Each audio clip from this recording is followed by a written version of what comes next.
A silver dusk settled over the city as the bus tires hissed against wet pavement.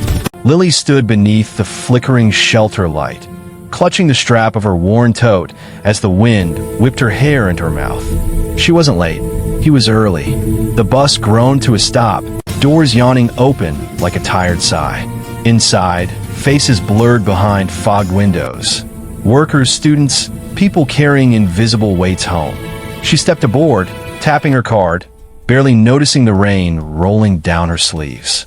Halfway down the aisle sat an elderly man, hunched, gripping the pole like the world around him might sway him out of existence. His hat sagged, heavy with water. His shoes were polished, but old, like something passed down instead of bought. The bus lurched forward. He shuddered. She felt at first, not pity, but a pull. Kindness sometimes came to her as involuntary as breath. Before this journey goes any further, tell me, where are you watching from tonight? It always amazes me that a single story can stretch across oceans and strangers. Leave your city below, so this one knows where it has landed. Lily slid toward him carefully, the aisle rocking under her feet. "Sir," she said softly, "would you like to sit closer to the front? It's warmer there." He lifted his face, eyes like river stones, old, timeless, carrying stories no one had asked to hear. He blinked as if surprised someone had spoken at all. "My legs," he murmured, barely audible over the hum of the engine. "They don't move the way they used to." Snowy hair spilled from under his cap as he tried to stand, wincing. Lily reached out instinctively, slipping her arm beneath his to lift. He was lighter than she expected, fragile the way pages of a history book get when handled too much. Passengers stared, some with interest, some with irritation. Phones lowered, but no one else moved. "You're all right," she whispered, guiding him step by careful step. The driver angled the mirror to watch, jaw tight. Lily noticed, but kept going. It took them almost a minute to shuffle 10 feet. A minute where the city outside blurred into streaks of golden rain. A minute too long for the impatient. A minute too sacred for the hurried. She settled him into a front seat, kneeling slightly to meet his gaze. "You okay now?" He nodded, but gratitude swelled in his chest like a sunrise behind clouds. "You're very kind," he breathed. The words trembled. She almost missed them. Lily tucked her hair behind her ear, just doing what anyone would. He held her eyes, steady, knowing, and for a moment she felt something stir beneath the surface of this stranger. A presence, a bearing, like someone who once stood behind podiums, not bus aisles. But the moment dissolved when the driver barked, "Seat, ma'am," and Lily sat, cheeks flushing. Behind them, someone muttered, "If he can't manage the bus, maybe he shouldn't be on it." Lily stiffened. Heat crawled under her skin. She turned, ready to defend him, but the man gave a tiny shake of his head, a gesture that said, "Let it go." Still, she saw it, the wound in that comment. How easily dignity could be chipped away when one body began to fail. He clasped his hands atop his cane. Silence folded over him like a blanket, but Lily sensed something else stirring. A weight he carried that demanded to be borne with steadiness. The bus rumbled on, stopping at lights, collecting more souls. Her stop approached, and she pulled the cord. As she stood, the old man reached gently for her wrist. "Bless you," he whispered.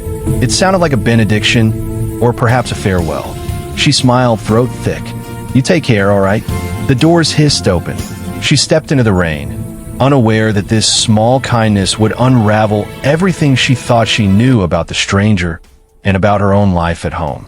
Behind her, the man watched her until she disappeared into the blur of headlights and umbrellas. And somewhere miles away, her proud husband, Michael, was sitting at the dinner table polishing his reputation like armor, unaware that the world was about to tilt beneath him. The storm, Lily sensed, had only begun forming. The rain softened to a silver drizzle by the time Lily reached the apartment. Her shoes squeaked against the tiled hallway, water dripping from her coat in tiny rivers. She fumbled with her keys, shoulders tight, heart still heavy from the bus ride. Small kindnesses could feel so simple while doing them, yet linger like thunder afterward. Inside, lights spilled from the dining room. Michael sat at the table, posture rigid, shirt crisp even after a long day. A laptop glowed before him, spreadsheets lined like soldiers across the screen. "Finally," he said without looking up. No warmth, just expectation. "I grabbed the later bus," Lily replied, slipping off her coat. The thermostat hummed. The room was too warm, thick with the scent of moneyed comfort and silent criticism. "What took so long?" He asked it casually, but his tone sliced, quiet, sharp, rehearsed. Lily hesitated. An older man needed help. He couldn't walk well. "I got him settled up front." Michael's fingers paused mid-keystroke. Then he snorted. "Of course you did." She flinched, not visibly, but enough to bruise the inside. "Of course I did," she echoed. He leaned back his chair, palms turned upward. "You always bring strays home with your heart. You can't just mind your own business like everyone else." The hurt seeped in through the cracks he had long ago carved. "Someone had to help," she said softly. "And it had to be you." He crossed his arms. "You're too trusting. People take advantage of that." Her jaw tightened. Funny how goodness could irritate those who'd forgotten how to practice it. She moved toward the kitchen, deciding to let silence calm the air. But he wasn't finished. I mean, he's probably out there every day playing weak, so someone like you waste time lifting him. Lily froze. For a flash, she remembered the old man's eyes. Dignity bruised but unbroken. "There is nothing fake about what I saw," she said.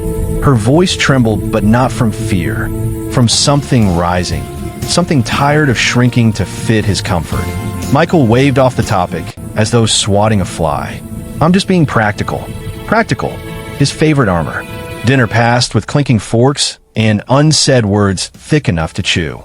Afterward, Michael retreated to the living room, scrolling news on his phone, one leg crossed casually over the other like a throne pose. Lily washed dishes, letting warm water soothe her palms. She wanted to tell him how that man had held her wrist, how his blessing felt planted, a seed waiting to bloom. But she swallowed the urge. Michael wouldn't understand. Not yet. Later, when she crawled into bed, sleep hovered just out of reach, like a moth circling the lamp. A thought kept flickering. Why did that man feel familiar? Not his face, not his voice, but the sense of presence. Like meeting someone whose name history would whisper if she listened close enough. Morning arrived too soon. She rose early, moving quietly so Michael could continue dreaming of order and logic. She packed her tote, smoothed her hair, and left for work on the same route, the same bus line. When she boarded, she couldn't help scanning the passengers, half hoping, half fearing she might see him again. But he wasn't there. Her shoulders slumped. Absurd, she told herself. She had done a small kindness. Life moved on, yet in her chest, something lingered, a possibility waiting to unfold. At her office, fluorescent light washed over desks littered with sticky notes and lukewarm coffee cups. Her co-worker, Grace, peeked over the partition. "You okay? You look like you're living inside a poem today." Lily laughed softly. That's one way to put it. Lunch hour drifted by uneventfully, the city pulsing outside windows like a restless heart. Then her phone buzzed. A message from Michael. Short. Clipped. "We need to talk tonight. I'm inviting someone for dinner. Dress nicely." She stared at the screen. He never invited anyone. People requested audience with him. A knot twisted in her stomach. She typed, "Who?" A beat later. "A colleague. Someone important. Don't embarrass me." There was again the train track gap between them that used to be a footstep wide and now felt like continents. She sighed, pressing her forehead into her hands. She wasn't sure whether she feared disappointing him or dreaded meeting yet another person he admired for their swagger instead of their soul.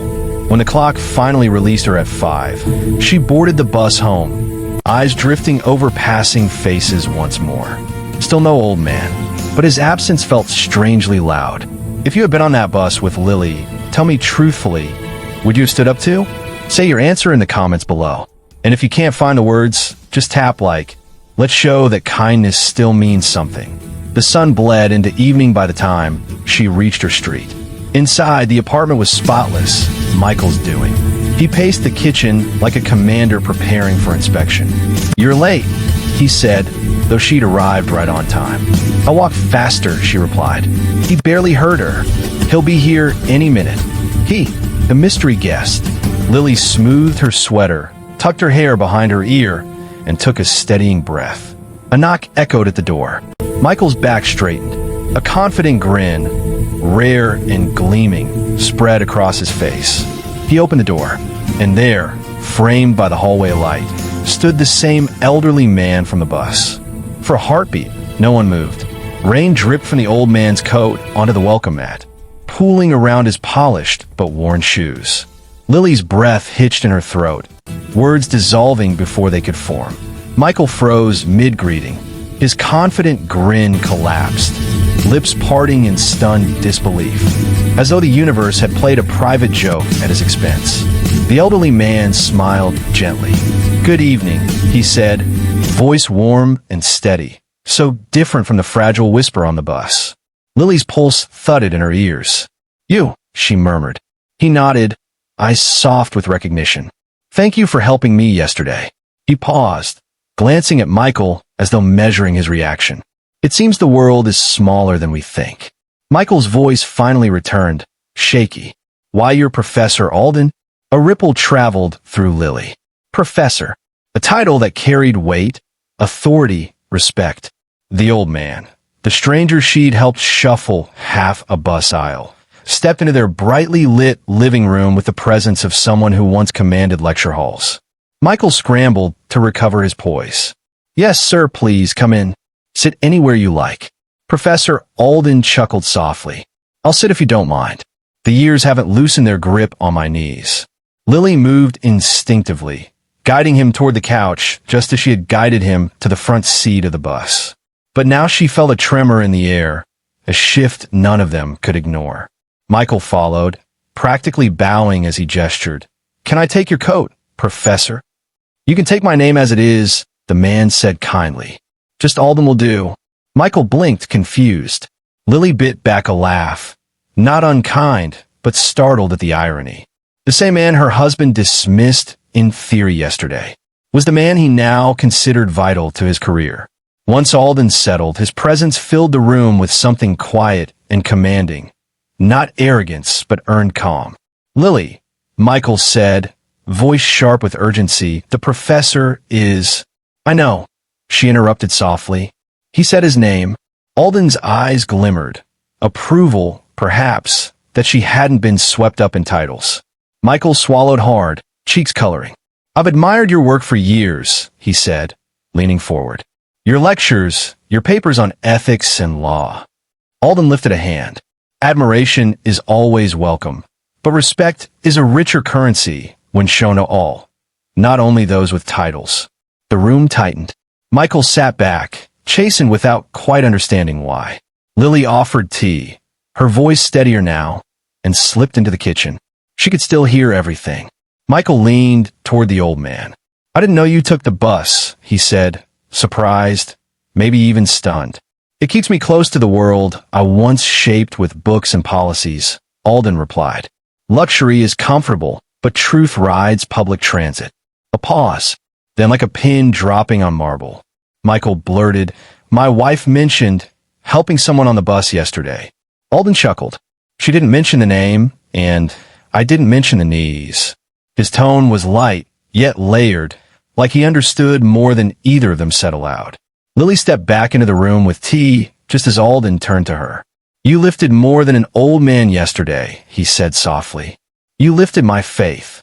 Heat rose behind her eyes, not embarrassment, but something deeper, almost aching. Michael swallowed again, the realization scraping through him. He had been wrong, very wrong, but his pride was a fortress built over years. It would not topple without cracking first. Alden sipped tea, fingers trembling slightly, not from age, but from truth long carried. "I spent 40 years teaching ethics," he said to both of them. "First-year students like your husband here memorize definitions, but only a few learn to live them." Michael stiffened, caught between admiration and shame. "And you," Alden turned to Lily, "have already passed the final exam life gives." Lily blinked rapidly. "I just helped someone." "No," Alden shook his head gently. You recognize dignity where others overlook it. Michael's throat tightened. The air hummed with truths he had long refused to hear. Alden leaned back and sighed. My body may be unsteady, but my eyes still see clearly. Silence stretched, soft, heavy, necessary. Then Alden smiled. Tell me, how long have you two walked life together? Michael sat straighter. 5 years married. And how well? Alden asked. The question landed like a pebble tossed in a still lake, ripples widening. Michael's gaze flicked to Lily, uncertain for the first time. Well enough, he muttered. Lily offered a small, honest shrug. We're learning. Alden's eyes softened.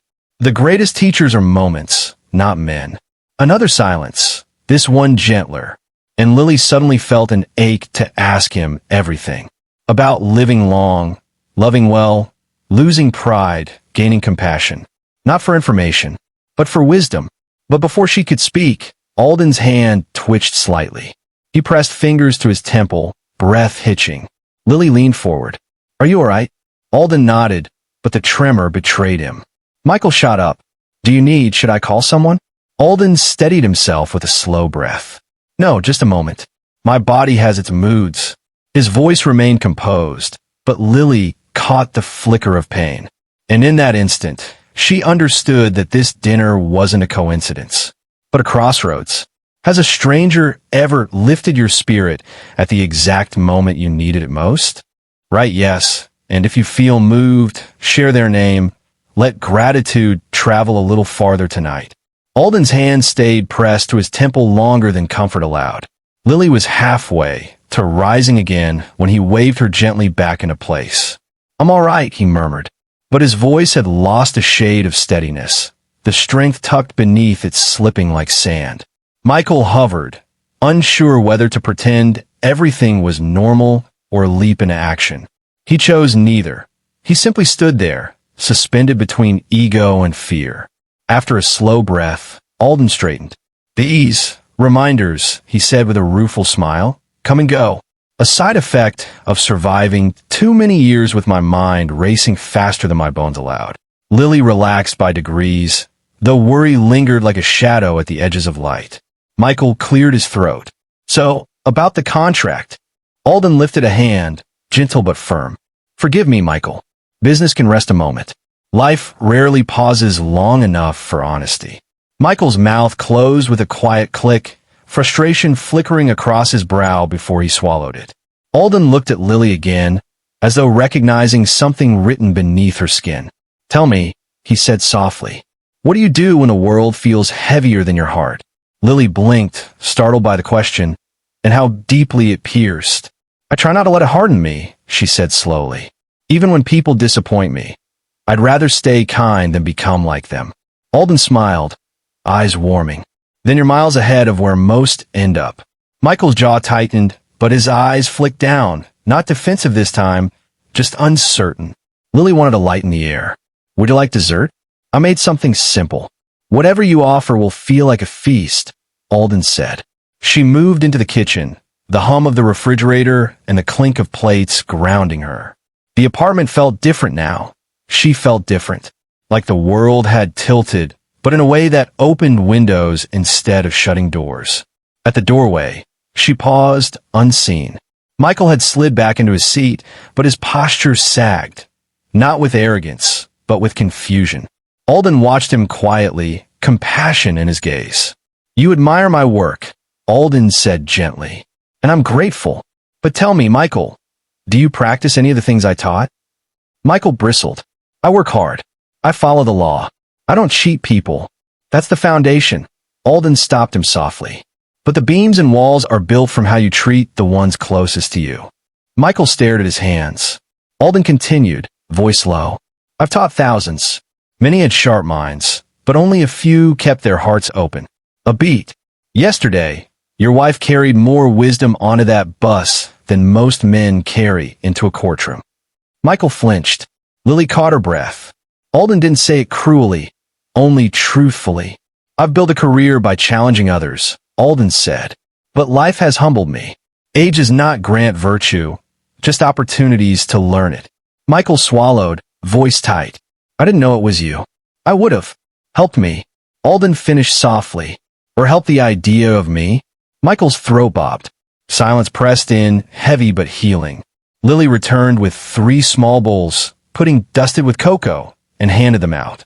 Alden smiled as though she'd offered gold. They ate quietly, the spoons tapping like soft punctuation marks.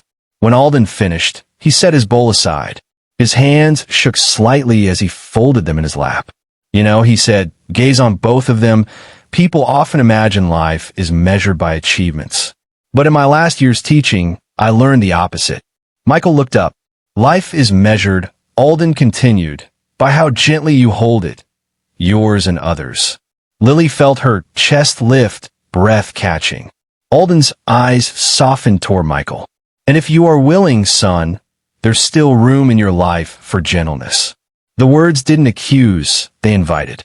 Michael closed his eyes for a moment, like they stung and soothed at the same time. He opened them slowly. What if I don't know how? He whispered. Not pride, not arrogance, just truth, raw and small and human. Alden's smile was a slow sunrise. Then you begin the same way we all do. One choice at a time. The air trembled with something Lily hadn't felt in years. Hope, tentative but real. A knock startled them. Michael jumped, startled. Lily blinked, confused, expecting no one. Alden lifted a brow, amused. It seems life enjoys its surprises tonight. Michael rose and opened the door. The building's superintendent stood there, holding a brown envelope. Delivery, marked urgent, addressed to Professor Alden. Alden accepted it, hands steadying as he tore the seal. Lily leaned forward, watching his expression shift. Whatever was inside stole the color from his cheeks. Michael stiffened. What is it? Alden folded the paper slowly, reverently. A reminder, he murmured, voice trembling, that my time is shorter than I'd hoped. Lily froze. Michael's knees nearly buckled. Alden looked up, tired, peaceful, unafraid. His next words would carve themselves into both their lives. Now it's your turn. Tell me one small good thing you've done recently. Share it below so the world remembers that gentleness still lives. Your story might be the spark someone scrolling in the dark needs tonight. The room went impossibly still, as though sound dared not intrude on the truth that had just been spoken. Alden's fingers eased off the letter, letting it rest on his lap like a sleeping weight.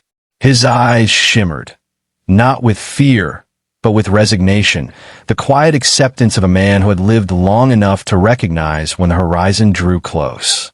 Lily's voice wavered. What does it mean? Sure to how? Alden inhaled slowly. The doctors gave me a timeline. He paused, then offered a faint, rueful smile. Not a generous one. Michael sank into the nearest chair, his breath shuddering out of him. The man he hoped to impress, the one he believed could unlock his future, came carrying a far heavier truth than a signature or approval. How long? Michael whispered. Alden hesitated. And sometimes silence answers more honestly than words could. Lily's hand flew to her mouth. She felt her heartbeat everywhere, her fingers, her temples, the hollow of her throat. I'm sorry, she murmured, tears sharp at the edges of her eyes. For what? Alden asked gently. You didn't bring this upon me. Time is a privilege. I've had more of it than many. Michael leaned forward, elbows on his knees, head in his hands. His voice broke open, raw, unguarded. But you're still needed. There's still so much you could teach. Alden smiled, but sorrow softened its shape. Even the best teachers must eventually trust others to carry the lesson forward. The word struck Michael harder than any reprimand could have. For the first time, he was not the smartest person in the room, nor the most accomplished. Just a man seeing how fragile brilliance, wisdom, and time truly were. Lily moved to sit beside Alden, her knee brushing his. Does anyone know? She asked softly. A few colleagues. My sister. But I don't go announcing my expiration date. He chuckled weakly. People tend to treat you differently once they think you're leaving. Lily blinked back tears. But I wouldn't. I know, he said, the certainty in his tone like a blessing. Michael lifted his head, eyes damp and wide. His voice trembled with vulnerability he hadn't shown in years. Why didn't you just take a taxi? Or hire a driver? It sounded foolish, but it was all he had. Alden's expression softened into something near reverence. "Because I refuse to forget the world as it is," he said quietly. "I spent decades writing laws for people who can't afford shortcuts. It would feel wrong to stop walking beside them now just because my time is thinning." Lily closed her eyes, letting the truth sink deep. She felt small next to him, but not belittled. Seen, validated. And Michael, proud, polished, and starving for significance, looked like a boy who had just been handed the first real lesson of his life. Alden continued speaking, voice steady as he folded his hands. "There's something freeing in knowing life has boundaries. It urges clarity, strips away the nonsense." His gaze slid to Michael with quiet precision, "and reveals what truly matters." Michael swallowed hard. What matters to you now?" Alden didn't hesitate. "Kindness," he said. "Connection.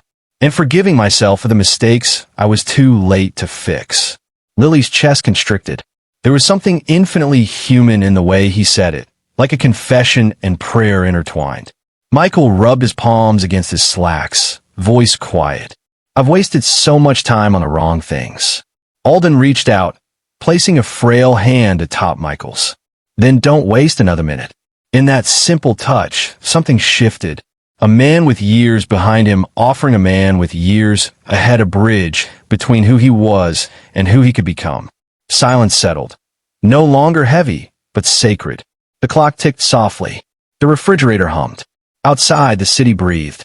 Lily finally exhaled, voice trembling but steady. "I'm glad you sat on my bus." Alden's smile widened, gentle and knowing. "And I'm glad you offered your hand," he said. Perhaps it was the universe's way of ensuring I crossed paths with the two people who needed me most. A tear slipped down Lily's cheek.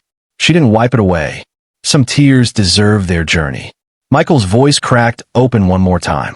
"Is there anything we can do?" Alden laughed softly, unexpectedly. "Oh yes," he said. "Live, but live the right way." The words hung in the room like a lantern against the dark. If that moment settled heavy in your chest too, leave a red heart below. Sometimes one small symbol says everything the heart can't put into words. Lily rose, retrieving a blanket from the couch. Alden looked exhausted now, the truth of his condition having drained whatever strength dignity had been holding up. She draped the blanket around his shoulders, and he breathed gratitude without speaking. "We can take you home," she said softly. "No more buses tonight." Alden smiled. "I'd like that." Michael stood, bending, not for a handshake, but to help lift Alden gently to his feet. This time, his hands held no superiority, only care. Alden leaned on him without hesitation. Trust earned in a single evening that felt longer than a lifetime. And as they stepped into the hallway together, Lily realized something profound. The man Michael hoped to impress had appeared instead, to transform him. They walked together down the quiet hallway, footsteps muffled by worn carpet. Lily held Alden's coat, while Michael steadied him with an arm that, for once, wasn't rigid with pride, but gentle with intention. Outside, the night air was cool and crisp. Rain had washed the world clean. Streetlights glimmered like patient witnesses, illuminating the sidewalk as they guided Alden toward their car. Lily settled him softly into the back seat, tucking the blanket around him. Michael closed the door carefully, a small reverence in the movement that shocked even him. He slid into the driver's seat and paused before turning the key. He glanced up at the rearview mirror, catching Alden's reflection, frail, thoughtful, and watching him with an unreadable expression. "You know," Alden began, voice low, "I never had children." Michael gripped the wheel loosely. Lily twisted around in her seat, surprise flickering across her features. "Not by choice," Alden continued.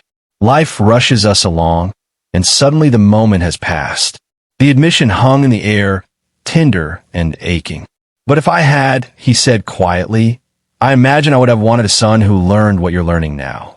Michael froze, breath caught somewhere between pain and gratitude. The car rolled forward, city blocks slipping past, headlights gliding over slick pavement. After a few minutes, Alden spoke again. "Tell me, Michael, why did you chase the law?" Michael sighed. I wanted to be respected, to matter. I grew up thinking if I didn't climb high enough, I'd be invisible. Alden nodded slowly. That's how many great stories begin, and how many tragedies end. Michael swallowed.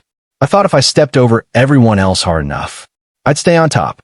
But now, he hesitated, I'm not sure what the top even is. Alden smiled sadly. The top is smaller and lonelier than most imagine, and it doesn't make room for kindness unless you carry it there yourself. Lily reached over and touched Michael's hand, her fingers tentative. For the first time in years, he didn't pull away. Alden closed his eyes briefly, then opened them again. It isn't too late, he murmured. Pride can be shed. Hearts can soften. Silence filled the car like a slow tide. At a red light, Michael's voice cracked. Do you think I can change? Alden's reply was immediate. Yes, but only if you want to. Humility isn't something others hand you. It's something you choose. Michael stared through the windshield, rain misting faint halos around traffic signals. I do want to, he whispered. Alden nodded, gaze sharpening with gentle insistence. Then start with your wife. Honor her. Listen to her. Walk beside her instead of ahead. Michael inhaled shakily. I haven't been very good to her. Then learn to be. Alden said. No syllabus. No grades. Just practice and patience. Lily blinked rapidly, eyes burning. To hear Michael admit fault, to hear Alden guide him, felt like air entering a room long sealed shut. They pulled to a stop outside Alden's modest townhouse, a small building with ivy crawling up the brick, warm light glowing from the window upstairs. Lily stepped out quickly, holding the door for him as Michael circled around. Together, they helped Alden inside. The house was neat, filled with books lining nearly every wall, spines worn, pages softened with years. A kettle sat waiting on the stove. A cat blinked sleepily from a windowsill. Home sweet home. Alden sighed, easing into an armchair with visible relief. Lily placed his coat on a hook. Michael adjusted a pillow behind his back. Alden studied them both, a fragile smile curving his lips. You haven't asked why I agreed to dinner, he said quietly. Michael frowned. I thought you wanted to discuss the outreach program. Alden chuckled softly. I did, but when I recognized your name, I remembered a file, a proposal from a young attorney who fought hard to get funding for a shelter case clients couldn't afford. Michael blinked. You remember that? I remember every student who chose compassion over convenience, Alden said, and I was curious whether you still carried that ember. Michael's shoulders sagged, not in defeat, but in release. I lost it, he admitted softly. Then let tonight be the day you find it again. Alden reached for Michael's hand and squeezed, small, fragile, but steady. A moment later, his eyes fluttered closed, exhaustion finally tugging him into sleep. Lily drew a blanket up to his chin. Michael watched him, face full of humility and a dawning sense of responsibility. They stood silently by the doorway, speaking only with shared glances. And Lily understood. This night would live inside them forever. Not because it was dramatic, but because something inside Michael shifted one careful inch toward the man he could become. They stepped back into the cool night air, hearts unsteady but strangely aligned. The car ride home was quiet, not tense, not distant, but full of unsaid promises. At a stoplight, Michael finally whispered, throat thick, I'm sorry. Lily turned to him. For what? For forgetting the things that matter most. Her hand found his again, this time without hesitation. Their fingers curled together like something rediscovered. Be honest, could you forgive after all this? Type forgive if you could, or never if it would break you too deeply. Morning arrived not with sunlight, but with a quiet kind of clarity. Lily awoke before Michael, the soft gray light spilling across their bedroom floor like a gentle awakening. For the first time in a long while, she didn't feel alone beside him. Not completely. She slipped out of bed and padded to the kitchen, putting on coffee, letting the steam curl upward like a small prayer. She heard footsteps behind her, slow, hesitant. Michael stood in the doorway, hair mussed, eyes softer than she could ever remember seeing them. No shield, no armor. Morning, he murmured. Lily nodded, unsure what level of vulnerability the day would demand. Michael exhaled. I don't know where to start, he said quietly.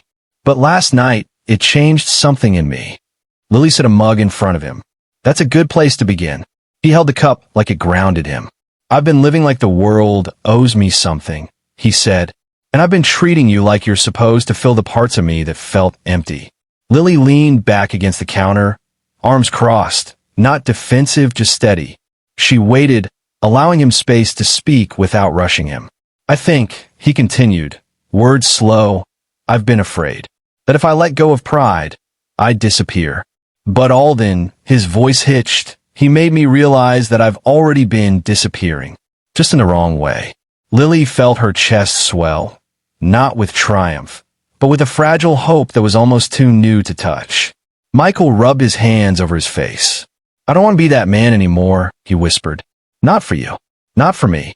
Lily stepped closer, resting her palm gently over his hand. You don't have to be. For the first time in years, he didn't flinch from her touch. The rest of the morning unfolded quietly. They ate toast side by side, washed dishes together without speaking much, and left the house with a tentative awareness of each other, as though were learning steps to a dance they once knew. By midday, Michael couldn't focus at work. His mind kept drifting back to Alden's tired smile, that envelope, those impossible truths. He opened his office drawer and pulled out a dusty file, the shelter case Alden remembered, the one that had once made him believe he could make a difference. He stared at it for a long moment before picking up his phone. Hi, Grace, he said to his assistant. Find me the contacts for the outreach center and block off my afternoon. I owe some people time I should have given years ago. His voice trembled slightly, but he felt more alive than he had in months. Meanwhile, Lily boarded her usual bus home. This time, she scanned the seats not to search for Alden, but to see the lives around her differently. A mother humming to her toddler. A young man quietly handing tissues to someone fighting tears beside him. A teenager giving up his seat for a woman carrying groceries. Small kindnesses, invisible to most, but unmistakable once you learn how to see them. Lily smiled to herself. She thought of Alden, alone in that little house filled with books, and hoped deeply that he felt accompanied by their presence, even from afar. When she returned home, she opened the curtains wide, letting evening spill across the room like warm honey. She lit a candle, turned on calming music, and breathed full intentional breaths. Michael arrived close to 7. He stepped inside with a careful smile. Not confident, not strained, but sincere. How was work? Lily asked. He exhaled, shrugging slightly. Hard. Good. I visited the shelter. Talked to the director. I'm going to take on a pro bono case. Lily blinked, moved. That's wonderful. It feels right, he said, almost surprised. Not flashy, not lucrative, but right. They cooked together that evening, moving like people who had finally remembered why they once chose each other. Later, as the city hummed outside their window, Michael sat beside Lily on the couch and said softly, I want to thank him. Really thank him. Lily nodded. We will, she replied. And not just with words, Michael added. With the way we live. Lily felt her eyes sting again, but the tears were warm, not painful. Michael took her hand. I'm not fixed, he said quietly, but I want to build something better with you. She squeezed his fingers. That's all I ever needed. Outside, rain began to fall again.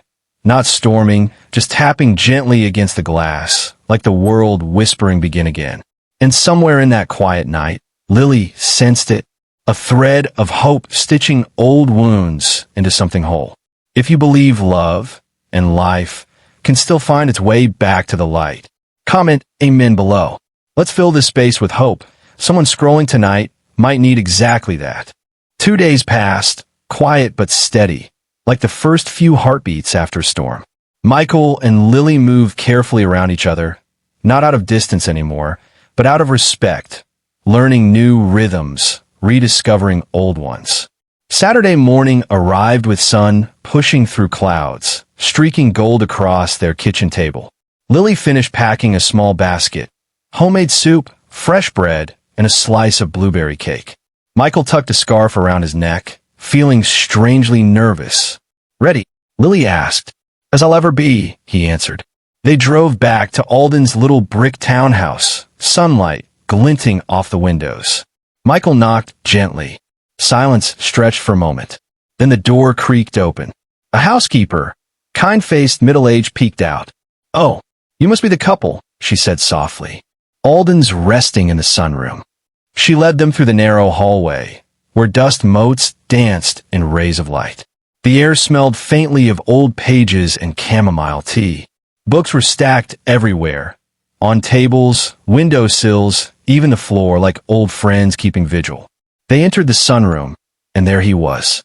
Alden sat in a cushioned chair near the window, wrapped in a thick sweater.